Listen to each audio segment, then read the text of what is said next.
மாண்புமிகு பேரவைத் தலைவர் அவர்களே, மாண்புமிகு முதலமைச்சர் அவர்கள் கொண்டு வந்துள்ள அரசின் தனி தீர்மானத்தின் மீது அனைத்து இந்திய அண்ணா திராவிட முன்னேற்ற கழகத்தின் சார்பாக என்னுடைய கருத்துக்களை தெரிவிக்கின்றேன்.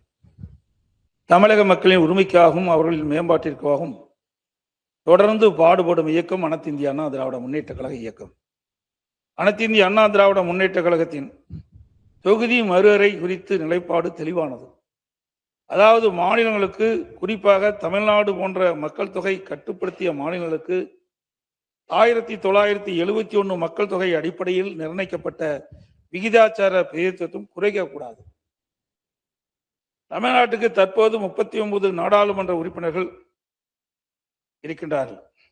மொத்த பாராளுமன்ற உறுப்பினர்கள் எண்ணிக்கையிலான 543 இடங்களில் 1971 ஆண்டு மக்கள் தொகை அடிப்படையில் 7.18% விகிதாச்சார பிரதிநிதித்துவம் தொகுதி மறுவரையில் குறையக்கூடாது.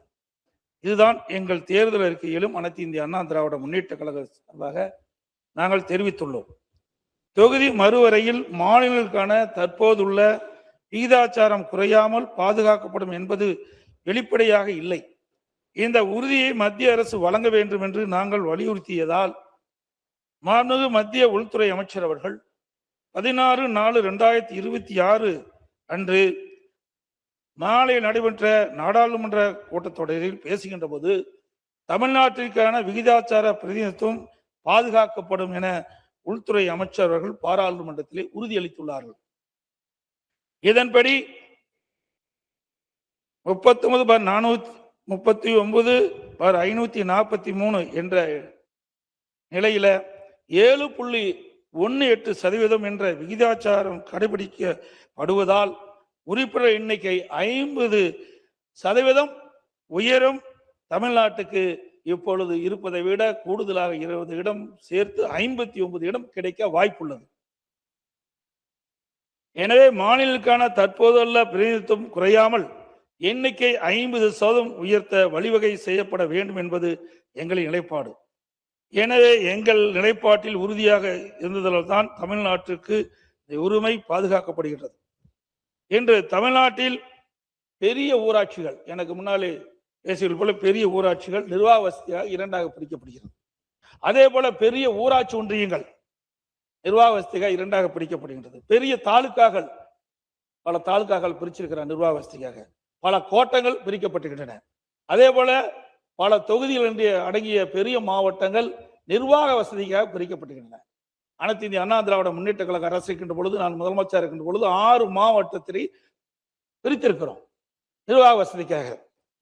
அதே போல புதுச்சேரி மாநிலத்தில் மொத்த வாக்காளர் எண்ணிக்கையே 10.2 லட்சம் வாக்காளர் தான் அங்க இருக்கிறாங்க. அதுக்கு ஒரு முதலமைச்சர், அமைச்சர் எல்லாம் அங்க இருக்கிறாங்க. ஆனால் தமிழ்நாட்டில் புதுச்சேரி மாநிலத்தை விட அதிகமான வாக்காளர் எண்ணிக்கை கொண்ட பல மக்களவை தொகுதிகள் உள்ளன. உதாரணமாக ஸ்ரீபெரும்பூர் தொகுதி 20,20,388 வாக்காளர் இருக்கிறாங்க. திருவள்ளூர் நாடாளுமன்ற தொகுதியில 19,62,232 வாக்காளர் இருக்கிறாங்க. அதாவது சோழிங்கநல்லூர் சட்டமன்ற தொகுதியில தமிழகத்திலே அதிக வாக்காளர் எண்ணிக்கை உள்ள தொகுதி அந்த தொகுதி. அதுல 5,36,991 வாக்காளர் இருக்கின்றார்கள்.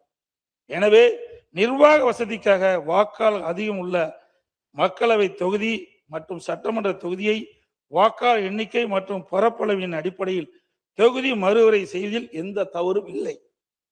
மத்திய அரசு தமிழ்நாட்டிற்கு எவ்வித பாதகமும் இல்லாமல் நாடாளுமன்ற தொகுதி எண்ணிக்கை தற்போதுள்ள விகிதாச்சாரப்படி, அதாவது 7.18% குறையாமல் தொகுதி மறுவரை செய்ய வேண்டும்.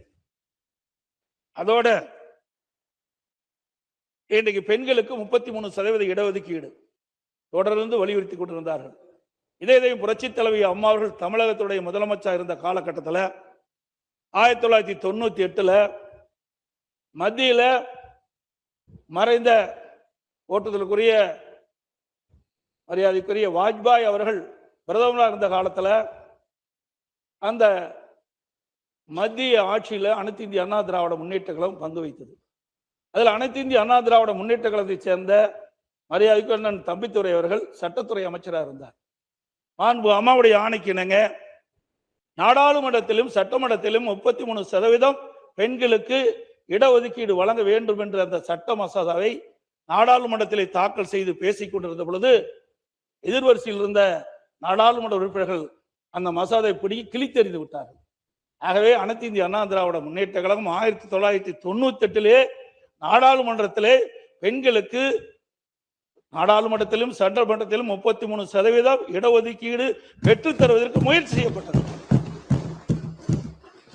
அதோடு உள்ளாட்சி அமைப்பிலே 33% இடஒதுக்கீடு இருந்தது. அதை பெண்களுடைய அமைப்புகள் பல பெண் சட்டமன்ற உறுப்பினர்கள் பெண் நாடாளுமன்ற உறுப்பினர்கள் கேட்டுக்கொண்டது என்னங்க, அனைத்து இந்திய அண்ணா திராவிட முன்னேற்ற கழக ஆட்சி இருக்கின்ற பொழுது அந்த உள்ளாட்சி அமைப்பிலே 33% இடஒதுக்கீட்டை 50% உயர்த்தி உள்ளாட்சி அமைப்பிலே பெண்களுக்கு 50% இடஒதுக்கீடை வழங்கியதும் அனைத்து இந்திய அண்ணா திராவிட முன்னேற்ற கழக ஆட்சி என்பதை இந்த நேரத்தில் நினைவு கூர்ந்து, மேலும் தற்போது நாடாளுமன்றத்தில் தொகுதி மறுவரை மசோதா தாக்கல் செய்வதற்கான எந்த அறிகுறியும் இல்லாத நிலையில் தமிழ்நாட்டில் தமிழக வெற்றி கழக அரசு அரசியல் காரணங்களுக்காக பரபரப்பை ஏற்படுத்த வேண்டும் என்பதற்காக இந்த தீர்மானத்தை இவ்வளவு அவசரமாக சட்டமன்றத்தில் அரசியல் தனி தீர்மானமாக கொண்டு வருகிறது என்று நாங்கள் கருதுகிறோம். இந்த சூழ்நிலையில் மத்திய அரசு கொண்டு வரவுள்ள தொகுதி மறுவரையில் தமிழ்நாட்டிற்கு சாதகமா உள்ளதா பாதகமா உள்ளதா என்பது பற்றி எதுவுமே தெரியாத நிலையில் அரசியல் காரணங்களுக்காக தமிழக வெற்றி கழக அரசு கொண்டு வந்த இந்த தீர்மானத்தை அனைத்து இந்திய அண்ணா திராவிட முன்னேற்ற கழகம் எதிர்க்கின்றது. அதே நேரத்தில் இந்த தீர்மானத்தில் வர இருக்கும் மக்களவை பொதுத் தேர்தலிலும் அதன் பிறகு நடைபெற்ற சட்டமன்ற பொதுத் தேர்தலிலும் 1/3 தொகுதி ஒதுக்கீட்டு பலனை பெண்களுக்கு பெறுவதை உறுதி செய்ய வேண்டும் என்று அந்த தீர்மானத்தில் குறிப்பிட்டிருக்கின்றது. அந்த தீர்மானத்தை மட்டும், அதாவது நாடாளுமன்றத்திலும் சட்டமன்றத்திலும் 33% பெண்களுக்கு இடஒதுக்கீடு வழங்க வேண்டும் என்ற அந்த தீர்மானத்தை மட்டும் ஆதரித்து அமர்கின்றேன்.